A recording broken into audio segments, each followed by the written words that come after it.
Bien, entonces, a la fecha, eh, todos estamos en condiciones de definir la envolvente de diseño, eh, tanto para la franja interior como la franja de borde. La envolvente de diseño para el estado límite de resistencia 1, ¿no? Y bueno, ese envolvente de momentos, como ya ustedes conocen, tiene sus secciones críticas de momento positivo y sus secciones críticas de momento negativo. Todos los cálculos que estamos efectuando eh, se refieren a la sección crítica de momento positivo del tramo BC. Esa sección crítica se ubica, bueno, en el sexto décimo de ese tramo, ¿no? Los momentos para la franja interior y para la franja de borde. Recuerden que estos son momentos que están aplicados en una franja que tiene 1 metro de ancho. ¿Bien? Que es la sección de análisis y diseño.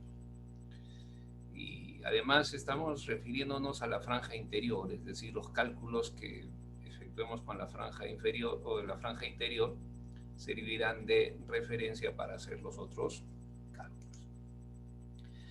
En el estado límite de resistencia o con el estado límite de resistencia vamos a calcular el refuerzo longitudinal que debe llevar la losa, ¿no? Es el refuerzo paralelo a la dirección del tráfico, es el refuerzo principal, ¿no? Ese es el que va a absorber la flexión longitudinal. Bien, en la sección 5 de las especificaciones AASHTO, ustedes van a encontrar información abundante con respecto a lo que es el diseño de puentes de concreto, tanto reforzado como preesforzado. Y van a notar que en esa sección el diseño de los elementos de concreto o en el diseño, ¿no? Se aplica el método de deformaciones límites, ¿no? Se establecen dos deformaciones límites, ¿no? Si la deformación del acero más traccionado es menor o igual que 2 milésimas, que este es el primer límite, luego la sección clasifica como controlada por compresión. Esta es una sección que tiene, entre comillas, falla frágil, ¿no? Y si la deformación del acero más traccionado es mayor o igual que 5 milésimas, es decir, estamos de aquí hacia adelante, de aquí hacia atrás, entonces se tiene una sección controlada por tracción. Y estas son secciones que tienen falla dúctil, ¿no? Y si la deformación del acero más traccionado está entre las 2 milésimas y las 5 milésimas, se trata de una sección de transición, ¿no? Se supone que conforme la deformación del acero más traccionado va incrementándose por encima de las 2 milésimas, la ductilidad de la viga va creciendo. La deformación del acero más traccionado luego permite definir el factor de resistencia. Para secciones controladas por compresión, el factor de resistencia es de 0.75 y para secciones controladas por tracción, el factor de resistencia es de 0.90. Y si la deformación del acero más traccionado está entre 2 y 5 milésimas, bueno, para obtener el factor de resistencia lo que hay que hacer es una interpolación lineal entre 0.75 y 0.90. ¿Bien? Y esa interpolación lineal está expresada en esta ecuación, que como verán está en términos de dt. dt es la distancia que existe desde la cara comprimida al acero más traccionado y de la profundidad del eje neutro. Recuerden que el acero más traccionado es aquel que se encuentra más próximo a la cara de la viga, ya sea la cara inferior o la cara superior, dependiendo del momento. Por ejemplo, para el momento positivo, esta es una sección del momento positivo, aquí se ve el ancho de la viga, el peralte total de la viga. Entonces la cara traccionada es la cara inferior, y estos refuerzos dispuestos en esta capa son los aceros más traccionados, son los que van a tener la mayor deformación unitaria. Y dt, bueno, es la ubicación de ese acero con respecto a la cara comprimida. Y el peralte efectivo tiene otra connotación, ¿no? El peralte efectivo lo que hace es ubicar el centroide del acero traccionado con respecto a la cara comprimida. Bueno, les he comentado que en las especificaciones AASHTO no existe limitación con respecto a la cantidad máxima de acero. Es decir, ustedes pueden colocar una cantidad de acero mayor que la que corresponde a la condición de falla balanceada. Recuerden que si colocamos demasiada cantidad de acero, estamos de aquí a la izquierda, ¿bien?, con mucha cantidad de acero. ¿Bien? Aquí estamos con poca cantidad de acero. Y aquí estamos en una situación intermedia, ¿no? Entonces, cuando se coloca mucha cantidad de acero, bueno, se conduce a una falla indeseable, que es una falla frágil, ¿no? Y que, de acuerdo a lo que nos han enseñado en los cursos de concreto reforzado, esas fallas deben evitarse, ¿no? Pero aquí miren, como que no se preocupan de eso, ¿no? Es decir, no hay limitación, pues, o sea, ustedes pueden colocar la mayor cantidad de acero que quieran, ¿no? Lo que pasa es, y hay que entender, que si se coloca demasiada cantidad de acero, lo que se presenta en la sección es una pérdida de ductilidad. Bien, es decir, pierde la sección capacidad de rotación. Y que en estas especificaciones esa pérdida de ductilidad en la sección se compensa mediante el uso de un factor de reducción menor que 0,90, por decir 0,75. Entonces, como por ahí que se va a compensar. Ahora, creo que como parte de ser, digamos, estudiantes universitarios, ¿no?, deberían averiguar, oye, digamos, por qué razón se hace esto, ¿no? La razón la acabo de explicar, pero tal vez pueden encontrar una mejor explicación por ahí, ¿no? Y sí hay una limitación con respecto a la cantidad mínima de acero, ¿no? Recuerden que en este caso, en cualquier cara traccionada por flexión, debe disponerse una cantidad tal de acero que provea un momento resistente de al menos el menor valor entre 1.2 veces el momento que da inicio a la fisuración del concreto, o 1.33 veces el momento actuante. Bien, entonces debemos garantizar que en cada una de las caras traccionadas por flexión exista una cantidad mínima de acero que provea un momento resistente que sea al menos el menor valor de estas dos cantidades. Aquí quisiera mencionar lo siguiente, ¿no? Cuando hablo de cara traccionada por flexión, entonces la losa, bueno, tiene, si dibujo acá, el espesor de la losa, esta es la cara superior, la cara inferior. Bien, entonces, por ejemplo, en esta región, la cara inferior de la losa no desarrolla esfuerzo de tracción por flexión. Entonces aquí no hay necesidad de cumplir con ese requerimiento mínimo.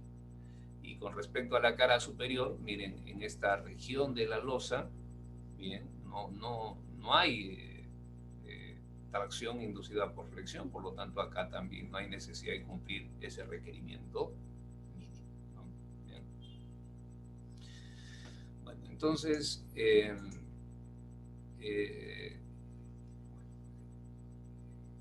debemos estar preparados para resolver o diseñar secciones de concreto reforzado, ya sean secciones rectangulares o de cualquier otra geometría. Estas sean simple o doblemente reforzadas, ¿no? En el caso de secciones simplemente reforzadas, de sección rectangular o que trabajan como sección rectangular, Recuerden, para que una sección trabaje como sección rectangular, lo único que se requiere es que la zona comprimida tenga la forma de un rectángulo. Es decir, por ejemplo, aquí esta viga que tiene esta forma de un foco, si esta es la zona comprimida, como ven, la zona comprimida es un rectángulo. Entonces, esta sección trabaja como sección rectangular, ¿no? Que en una T, por ejemplo, si la zona comprimida es un rectángulo, eso trabaja como sección rectangular.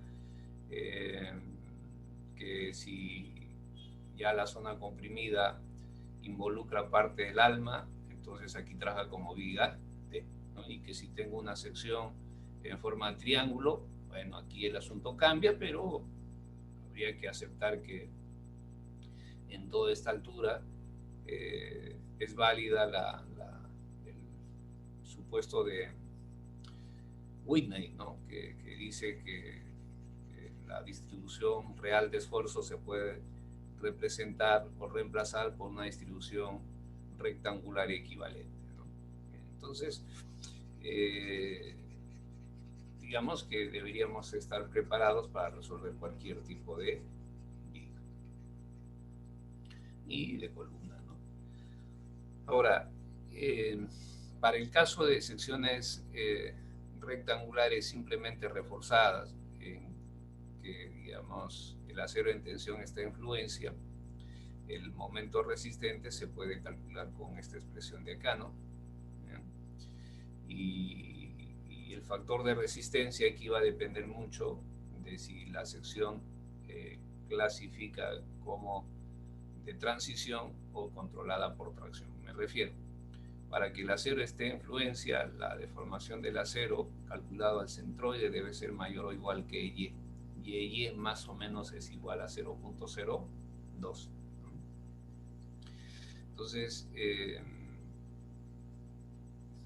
si se dan cuenta, a partir de aquí hacia la derecha, probablemente, escuchen bien lo que he dicho, no, probablemente el momento de la falla, el acero en tensión esté en fluencia. De aquí hacia adelante, total garantía, ¿no? El acero en tensión está en fluencia aquí, hay que tener cuidado con la afirmación que estoy diciendo, ¿no? Pero generalmente se cumple, ¿no? Entonces aquí aplicaríamos esta ecuación. El factor de resistencia habría que calcularlo en función de la deformación del acero más traccionado, ¿no? Si es mayor o igual que 0,5, el factor de resistencia será 0,90, y si está entre 2 milésimas y 5 milésimas, habrá que interpolar y obtener el factor de resistencia. ¿Y qué sucede si el acero en tracción no está en fluencia? Es decir, si SUS es menor que Y, bueno, entonces en ese caso el momento resistente será phi A su S, F su S, D menos A medios. Entonces habría que calcular F su S. Y este F su S se puede calcular utilizando como base los conceptos de la compatibilidad de formaciones, y luego digamos, igualando la resultante de las fuerzas de compresión con las fuerzas de tracción. Se calcula F su S y el factor de resistencia aquí sería de 0.75. Entonces, todas esas cosas asumo y presumo que se conocen, ¿no? Bien, entonces con esta expresión se calcula el momento resistente solo si el acero en tensión está en fluencia, y solo sirve para secciones que trabajan como rectángulos, ¿no? Y si se trata del diseño, bueno, el diseño de secciones simplemente reforzadas en realidad es resolver una ecuación de segundo grado en términos de la profundidad del bloque de compresiones. La solución a esa ecuación de segundo grado se puede dar mediante esta ecuación de acá. Como ven, lo que hace es determinar la cuantía que se requiere para resistir un determinado momento. Aquí hay que asumir el factor de resistencia, la sección efectiva de la viga, y el parámetro alfa F es F' entre 1.18 de F, ¿no? Bueno, ¿qué otra cosa más? Hasta ahí sería, ¿no? Ahora, yo sé que esto lo hemos realizado, así que lo único que estoy haciendo es tratar de recuperar un poco las ideas, ¿no? Bien, entonces vamos a calcular el refuerzo longitudinal. Como mencionaba, nos estamos centrando en el sexto décimo de tramo BC y en la franja interior. La sección que va a resistir el momento tiene un ancho de 100 centímetros. El peralte efectivo, recuerden que en las losas el acero se dispone en una sola capa y lo único que hay que manejar es el recubrimiento. El recubrimiento es de 2,5 centímetros para barras que tienen diámetros menores o iguales que 1/3 de pulgada. Y si es de más de este diámetro, el recubrimiento pasa a ser 5 centímetros.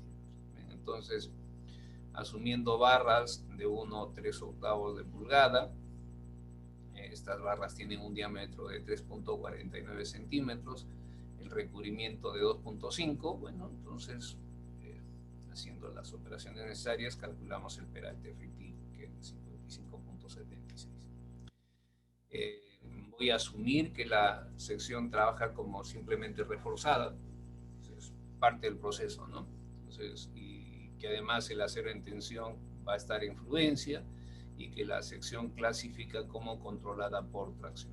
Este valor de alfa resulta de 0,076, se reemplaza aquí y la sección requiere una cuantía de 0,0078, que resulta razonable, les diré, porque de acuerdo a la experiencia, no solamente mía, sino de un montón de ingenieros que se dedican al cálculo, en una losa la cuantía razonable está entre 4 milésimas y 8 milésimas. Eso es lo que trabajamos, pero no es un límite que hay que buscar, ¿no? Es una idea, puede hacer que le coloquen más de las 8 milésimas y funciona, ¿no? Entonces la cantidad de acero se obtendrá multiplicando la cuantía requerida por la sección efectiva. Se requiere 49,49 centímetros cuadrados dispuestos en la franja que tiene un ancho de 1 metro. En las losas el acero se indica mediante el diámetro y su separación, ¿no? Entonces, ¿cómo calcular la separación? Es la sección transversal de la barra multiplicado por 100 entre la cantidad de acero requerido, y esto multiplicado por el ancho de franja que se está considerando. En este caso, SW es igual a 1 metro, que es el ancho de la franja que se está considerando, ¿no? La sección transversal de una barra de 1/3 es 10,06 multiplicado por 100 entre la cantidad de acero requerido y multiplicado por 1 resulta 23,13 centímetros. La separación máxima es el menor valor, la separación máxima centro a centro de las barras es el menor valor entre 1,5 veces el espesor de la losa, 45 centímetros. Bien, entonces entre estos nos quedamos con 45. Y la separación mínima, esto lo definí de manera arbitraria y dije va a ser 10 centímetros. Nos quedamos con este. ¿Bien? Entonces la cantidad, la idea es que la separación del acero esté dentro de los límites, dentro del máximo y el mínimo. Pero aquí luego hay una cuestión que ojalá luego ustedes estén en capacidad de razonar el asunto, ¿no? Miren, la idea es seleccionar una barra que nos proporcione una separación menor o igual a 1/2 de la separación máxima. La separación máxima es 45, esto significa 22,5 centímetros. Entonces, que el diámetro de la barra provea una separación menor o igual que la separación máxima. Como ven, está cerca, ¿no? Entonces, como quiero llegar a esta situación, digo, voy a usar barras de 1/3 a cada 21. Bien, se pueden usar barras también de 1 pulgada, ¿no? Probablemente la separación resulte más pequeña, ¿no? Ahora, y lo de acá, ¿por qué razón? Bueno, esto ojalá se logre entender conforme vamos avanzando, ¿no? Estos cálculos, miren, de la cantidad de acero deben, digamos, verse como un predimensionamiento preliminar, ¿no? Que luego tiene que ir ajustándose y verificándose. Bien, entonces vamos a verificar el diseño. Y primero vamos a calcular cuál es el momento resistente del refuerzo dispuesto, phi m sub n. Para eso voy a asumir que el acero en tensión está en fluencia. La cantidad de acero que se está disponiendo en 1 metro, con barras de 1/3 a cada 21, eso sale de despejar la ecuación que hace rato les he mostrado, que era lo de acá, ¿no? Entonces la cantidad de acero resulta de decir que AB por 100 entre S por S W. Entonces aquí estamos calculando qué cantidad de acero se está disponiendo en 1 metro, ¿no? Con barras de 1/3 de pulgada cada 21, en 47,90. La profundidad del bloque de compresiones es una sección rectangular. Bien, aceptando que el acero en tensión está en fluencia, resulta de 6.76 centímetros. Por lo tanto, A sería, en este caso, en 6.76 de la profundidad del bloque de compresiones. Recuerden que la profundidad del bloque de compresiones está relacionada con la profundidad del eje neutro. La profundidad del bloque de compresiones es igual a beta 1 por C, beta 1 por C, ¿no es cierto? Y de esto luego podemos despejar C. ¿Bien? Y la profundidad del eje neutro resulta de 8.45.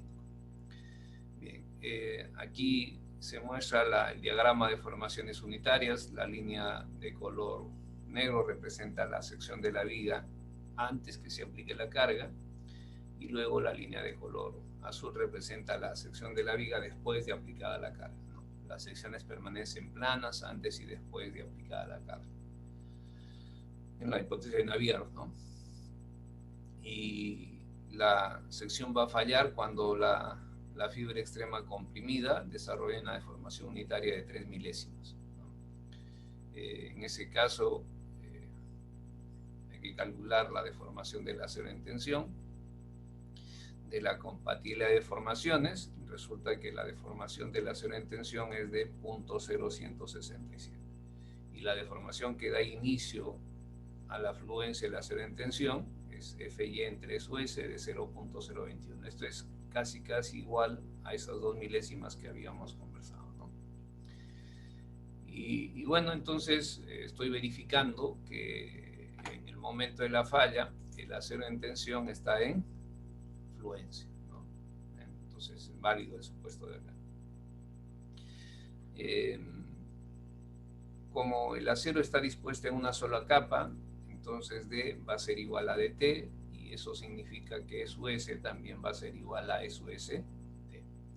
Entonces SUST es de 0.0167, mayor que las 5 milésimas. Eso significa que la sección clasifica como controlada por tracción. Podemos aplicar esta ecuación para calcular el momento resistente, y como ven, el momento resistente resulta de 94.84 toneladas metro lineal, mayor que el momento actuante. Bien. Ahora, lo que hacemos es verificar el requerimiento de refuerzo mínimo. Bien, en esa sección hay tracción inducida por flexión, ¿no? Entonces hay que cumplir con esta exigencia. El refuerzo dispuesto en esa sección debe proveer un momento resistente de al menos igual al menor valor de estas dos cantidades. El momento que da inicio a la fisuración del concreto se puede calcular como el producto del módulo de rotura por la inercia bruta de la sección entre, digamos, YT. YT es la distancia que existe desde el eje neutro elástico hasta la fibra extrema traccionada, ¿no? que si tenemos una sección irregular, como la que estoy mostrando acá, y es de concreto reforzado, entonces lo primero que hay que hacer es ubicar el eje neutro elástico. Cuando el concreto está sin fisurar, es decir, cuando el esfuerzo en la fibra extrema traccionada es menor que el módulo de rotura del concreto, entonces trabajamos con la sección bruta, ¿no? Y en ese caso el eje neutro elástico se va a ubicar en el centroide de la sección transversal. Bien. Para momento positivo, bien, la fibra extrema traccionada es la del canon, por lo tanto YT será esta distancia.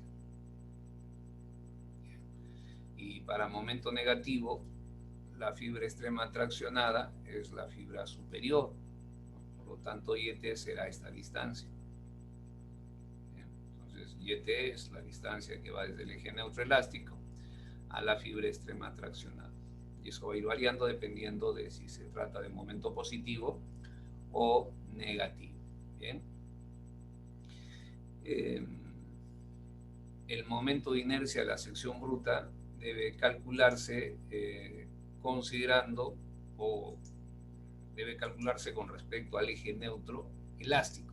Bien, igual ahí ustedes deben estar en condiciones de, digamos, calcular ese momento de inercia de la sección bruta con respecto al eje neutro elástico, ¿no es cierto? Entonces eso ya se supone que también de algún modo ustedes están en condiciones de calcular, ¿no es cierto? Bueno, entonces ya he calculado, o sea, aquí la inercia bruta, miren, obviamente es tomando la sección que estamos tomando como referencia, bien, y notarán que resulta de 1.800.000 centímetros a la cuarta, ¿no? Ese es el momento de inercia de la sección agrietada. Ahora, como se trata de una sección rectangular y momento positivo, el eje neutroelástico se encontrará a la mitad del espesor de la losa, ¿no? Bien, entonces YT será pues 30 centímetros, ¿no? Bien, entonces ahora el módulo de rotura es 2 raíz de F'C, en este caso 37.42 centímetros cuadrados, ¿no? El momento que da inicio a la fisuración del concreto será de 22.48 toneladas metro líneas. La resistencia mínima requerida, el menor valor de estas dos cantidades, y el menor es 26.98. Entonces, el refuerzo dispuesto en cualquier cara traccionada de momento positivo debe proveer una resistencia mínima de 26.98. El momento resistente en la sección, que ya fue calculado hace rato, es de 94.84, en eso corresponde a barras de 1/3 octavos a cada 21, resulta mayor que la resistencia mínima requerida. Entonces la idea es que si el momento resistente resulta menor que la resistencia mínima requerida, lo que debemos hacer es colocar mayor cantidad de acero, ¿no? A fin de que logremos tener al menos la resistencia mínima necesaria. Bien, ahora miren,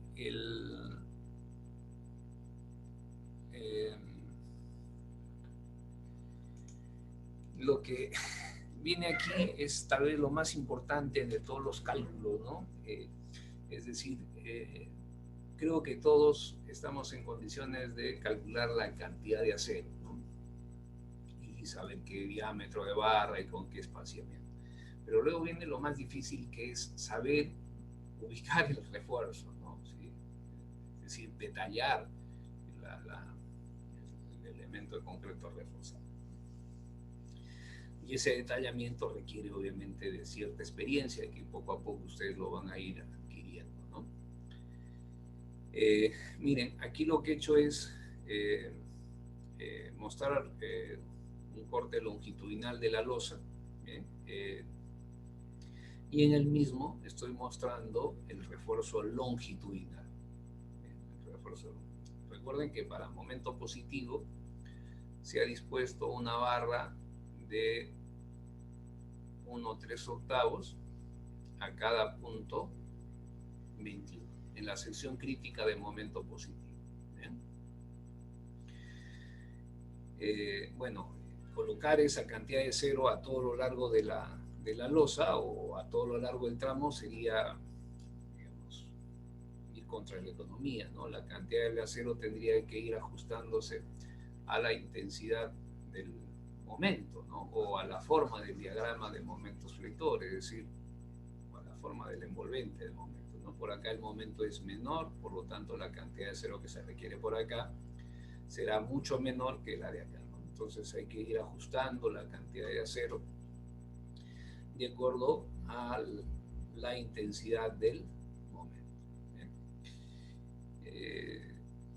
Entonces, luego para hacer ello, en las especificaciones, en la sección 5, se dan una serie de lineamientos, ¿no? Y esto está relacionado con un tema que se llama la longitud de desarrollo o adherencia. Entonces hay reglas que debemos aplicar al desarrollo del refuerzo positivo como al desarrollo del refuerzo negativo. Para lo que es el refuerzo positivo, ¿no? Se dice, por ejemplo, que si el puente es de tramo simple, simplemente apoyado, dice al menos 1/3 del acero requerido en la sección crítica de momento positivo debe extenderse hasta los apoyos. Entonces, esto aplica en tramos simples. Al menos 1/3 del acero requerido en la sección crítica de momento positivo debe extenderse a los apoyos. Y en tramos continuos dice al menos 1/4. Un cuarto. Entonces, miren, aquí, por acá tenemos la sección crítica de momento positivo. En esa sección crítica, bueno, se requieren colocar barras de 1/3 a cada 21. Pero luego de estas hay que escoger cuántas van a ir hasta los extremos. O sea, las barras que van a los extremos aquí están marcadas o trazadas con color rojo, ¿no? Se entiende. Entonces, hay que, digamos, identificar qué cantidad de barras se van a proyectar hasta los apoyos. Entonces aquí voy a volver a trazar, voy a ponerle un color que se diferencie con respecto a los otros, ¿no? Entonces miren, esta barrita de acá,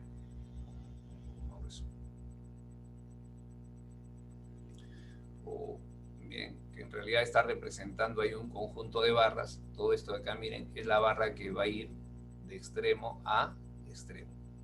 Eso corresponde a lo que decía por acá, que al menos 1/3 o 1/4 del acero requerido en la sección crítica de momento positivo debe extenderse hasta los apoyos. ¿Bien? Pero dice al menos, ¿no? Eso significa que podemos colocar más, ¿no? Podemos colocar más. Entonces, ¿qué pasa, por ejemplo? Miren, si de lo que hemos calculado, que es un fierro de 1/3 a cada punto 21, de esto que se requiere en la sección crítica momento positivo, voy a extender la mitad de esto hasta los apoyos. Bien, ¿eso qué significa? Bueno, significa que debo colocar las barras de 1/3 a cada 42 centímetros. Bien. Entonces digo, muy bien, como quiero colocar al menos la mitad del acero requerido en la sección crítica de momento positivo y ese acero lo quiero extender hacia los apoyos, bien, ese acero va a estar conformado por barras de 1/3 a cada 42. Bien, voy a mirar la losa de arriba hacia abajo, bien, de arriba hacia abajo.